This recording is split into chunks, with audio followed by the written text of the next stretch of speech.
السلام علیکم، بسم اللہ الرحمن الرحیم۔ ہم آپ کو اپنے چینل پر خوش آمدید کہتے ہیں۔ میرے دوستو، آج ہم اس ویڈیو میں دجال کے بارے میں بات کریں گے کہ دجال کون ہے اور کیا دجال پیدا ہوگا یا پیدا ہو چکا ہے۔ اگر پیدا ہو چکا ہے تو وہ اس وقت کہاں پر ہے اور دجال کب آئے گا، اس کے بارے میں قرآن اور حدیث کیا کہتی ہے اور دنیا کا علم رکھنے والے محقق اس کے بارے میں کیا کہتے ہیں، اس پر انشاءاللہ دلائل کے ساتھ تفصیلی انشاءاللہ بات آپ کے سامنے کریں گے۔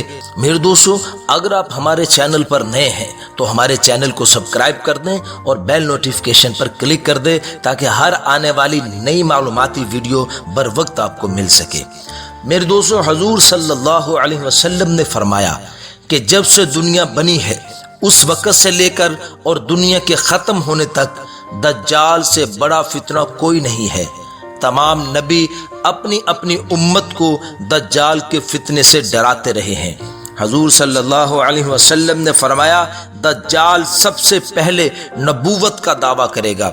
تم یاد رکھنا، میرے بعد کوئی نبی نہیں آئے گا۔ پھر وہ اس سے بھی بڑھے گا اور کہے گا کہ میں خدا ہوں، اور دجال کانا ہوگا لیکن تمہارا رب کانا نہیں ہے۔ دجال کی دونوں آنکھوں کے درمیان کفر لکھا ہوگا، جس کو ہر پڑھا لکھا اور ان پڑھ ایمان والا پڑھ سکے گا۔ میرے دوستو، دجال کے فتنے کا یہ حال ہوگا کہ وہ ایک عربی شخص سے کہے گا کہ اگر میں تیرے مرے ہوئے ماں باپ زندہ کر دوں تو پھر تم مجھے رب مانو گے؟ وہ اقرار کرے گا۔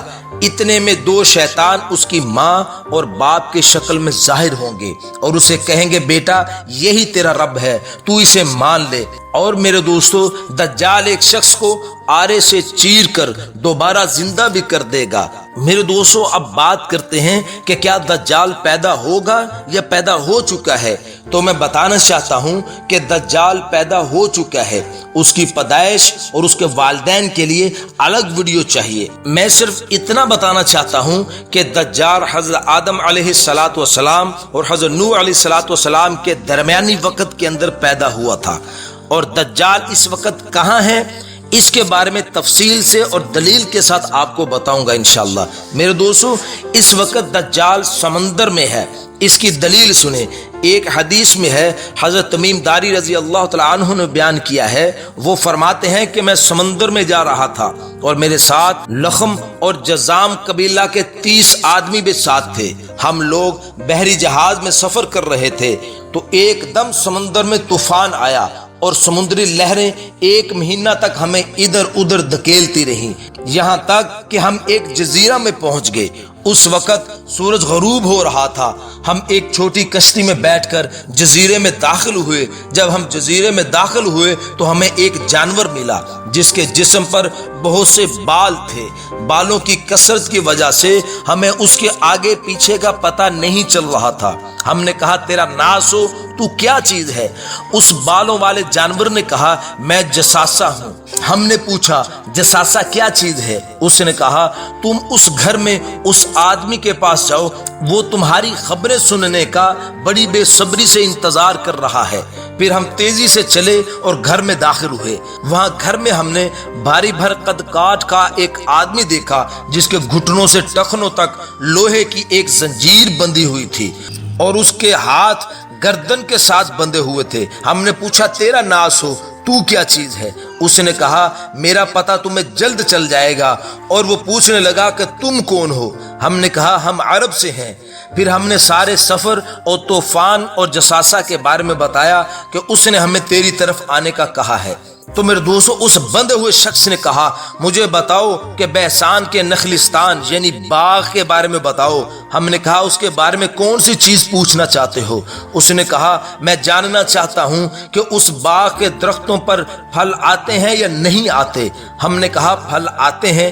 میرے دوستو، جب اس باغ کے پھل لگنے بند ہو جائیں گے تو وہ وقت دجال کے آنے کا ہوگا۔ اس وقت میرے دوستو، اس باغ کے پھل لگنے ختم ہو چکے ہیں۔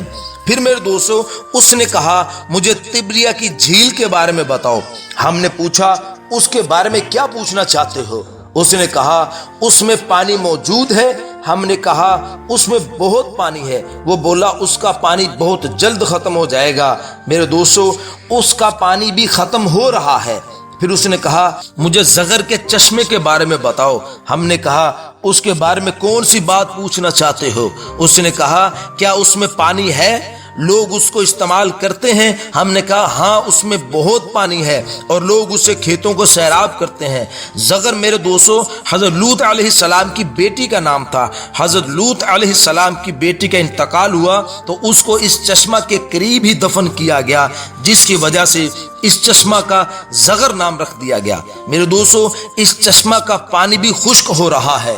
پھر اس نے کہا مجھے محمد صلی اللہ علیہ وسلم کے بارے میں بتاؤ۔ ہم نے کہا کہ وہ مکہ سے نکل کر یثرب یعنی مدینہ آ گئے ہیں۔ اس نے پوچھا کیا عربوں نے اس کے ساتھ جنگ کی؟ ہم نے کہا ہاں۔ اس نے پوچھا اس وقت محمد صلی اللہ علیہ وسلم کس حال میں ہے؟ ہم نے کہا کہ وہ ارد گرد کے عربوں پر غالب آ گئے ہیں اور انہوں نے ان کی اطاعت کر لی ہے۔ اس پر اس نے کہا کیا واقعی ایسا ہو چکا ہے؟ ہم نے کہا ہاں۔ پھر اس نے کہا ان کے لیے یہی بہتر ہے کہ وہ اس کی اطاعت قبول کر لیں۔ اب میں تم کو اپنے بارے میں بتاتا ہوں، میں دجال ہوں، مجھے عن قریب خروج کی اجازت مل جائے گی۔ میرے دوستو، یہ بھی ایک دلیل ہے کہ دجال سمندر میں ہے۔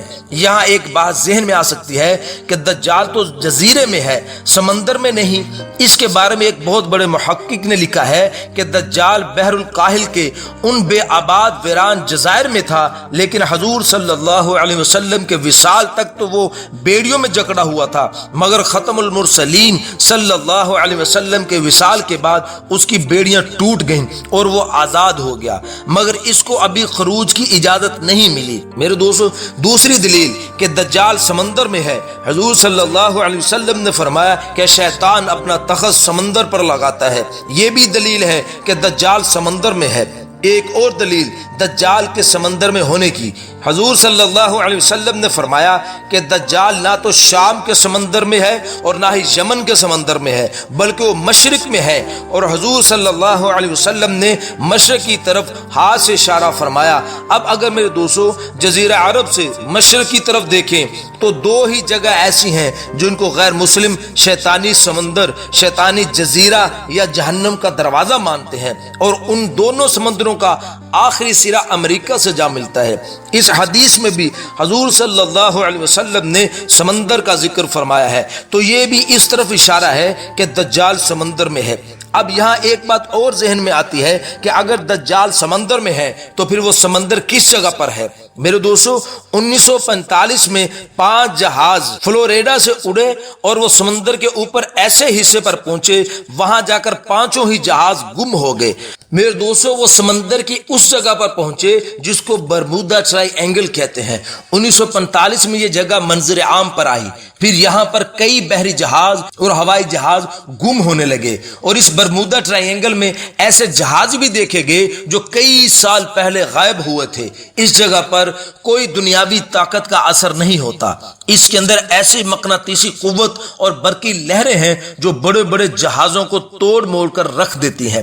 اس برمودا ٹرائی اینگل کے اندر پائی جانے والی طاقت اور حدیث میں جو دجال کو ملنے والی طاقت کا آیا ہے، اگر ان دونوں باتوں کو ملائیں تو پتہ چلتا ہے یہی وہ جگہ ہے جہاں دجال رہتا ہے۔ میرے دوستو، یہ وہ باتیں ہیں جو علماء کرام اور محقق لوگوں نے اپنے علم سے ہم تک پہنچائی ہیں، لیکن میرے دوستو یہ ساری باتیں اللہ نے پوشیدہ رکھی ہیں، ان باتوں کا صحیح علم صرف اللہ ہی کو ہے۔ امید ہے میرے دوستو آج کی ہماری ویڈیو آپ کو بہت پسند آئی ہوگی۔ ہماری ویڈیو کو زیادہ سے زیادہ شیئر کریں، اور مزید ہماری ایسی ویڈیوز کے لیے آپ ہمارے چینل کو سبسکرائب کر دیں اور بیل نوٹیفیکیشن پر کلک کر دیں تاکہ ہر آنے والے نئی ویڈیو کا نوٹیفیکیشن پر وقت میرے دوستوں آپ کو مل سکے۔